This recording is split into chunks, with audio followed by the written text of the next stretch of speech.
Hi guys. All right, so we are going to round out Kinetics 102.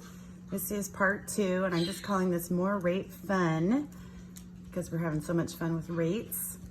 If we look at a general formula for any rate, that this is for a generic reaction, A makes B. Change in concentration of A is equal to the concentration of A at time t equals 2, or whatever time we determine, and minus concentration of A at time 1 over the difference between the two times. And then I just put in a little note here about the difference between an average rate and an instantaneous rate.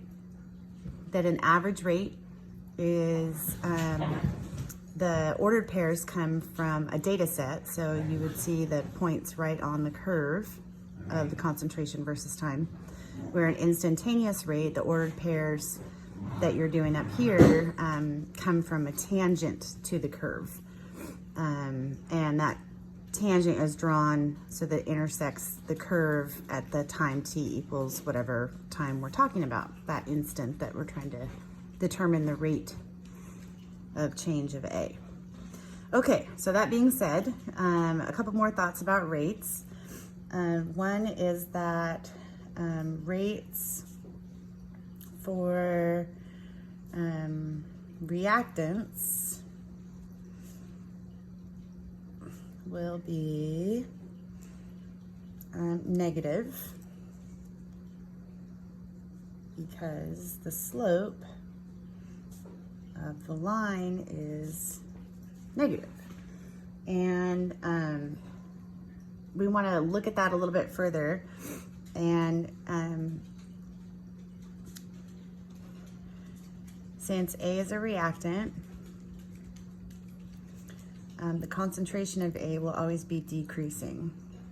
So we would know, therefore, that concentration of A at time 2 will always be less than the concentration of A at time 1, because it's going down. So our concentration will decrease. So A at time 2 is always going to be less than A at time 1, which is going to make this overall expression negative.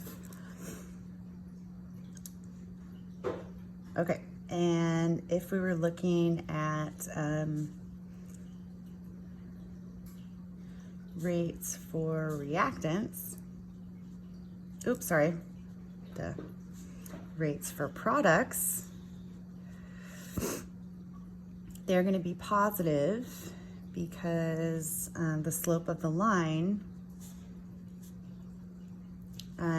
instantaneous or average, will be positive.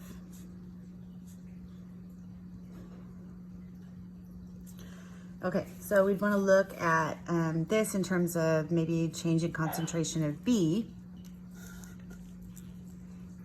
So we would say concentration of B at time 2 is always going to be greater than the concentration of B at time 1, since the concentration of B will always be increasing as it is a product. My dogs are wigging out. Hey, come here.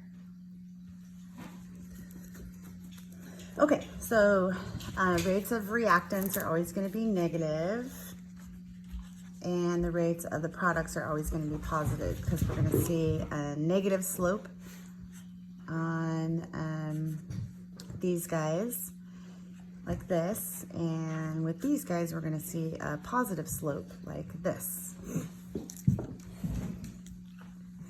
Yes, so anyway, all right, and then the last thing that I want to talk about is that if we know the rate of a reaction with respect to one substance, we can use a mole ratio to find the rate of reactant with respect to another substance. So I'm going to just write that down. If we know the change in A over the change in time, and I'm just using this for a general rate. Hey, no, for one substance. We can use a mole ratio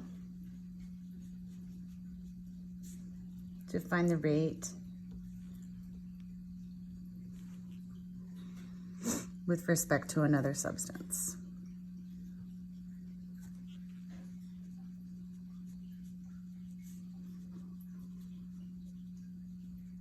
Okay, so let me just show you a quick example. It's definitely pretty easy to understand.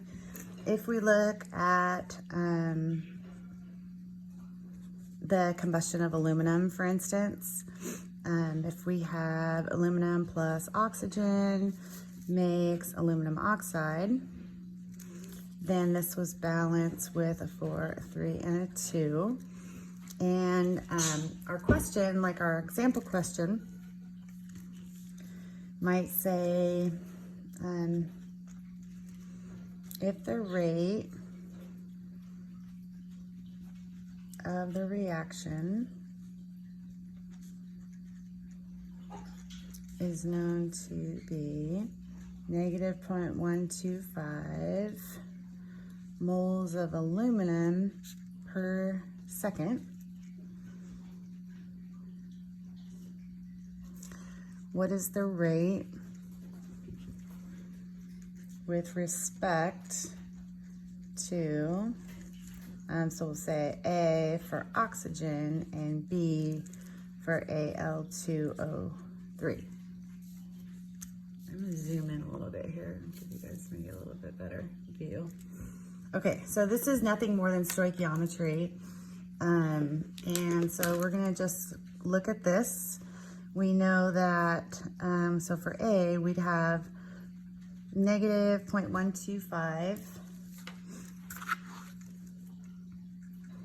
moles of aluminum per second. And we can multiply that by a mole ratio, pretty simple. For every 4 aluminums, there are 3 oxygens. So we would go 0.125 times 3 and divide by 4. And I just realized I didn't bring my calculator home. That was really great. So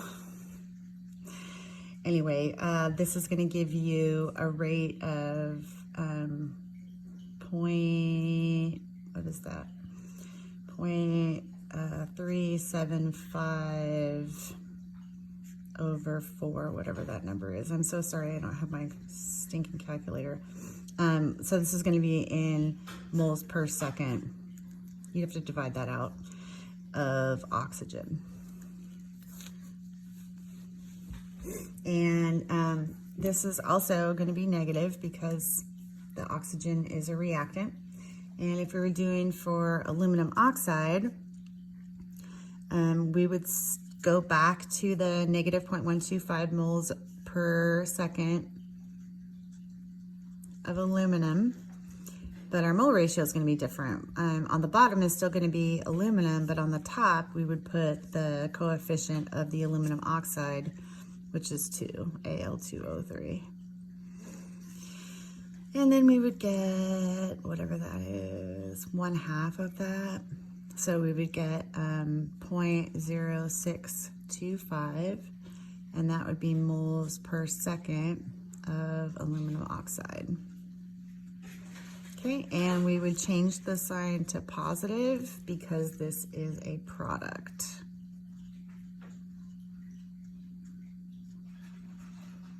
Okay, so you change the sign if it's on the opposite side of the, oh, that's really effective, sorry.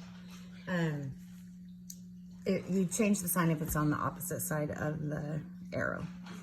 Okay, so thank you, and I hope you're having a great weekend. I'll see you on Monday.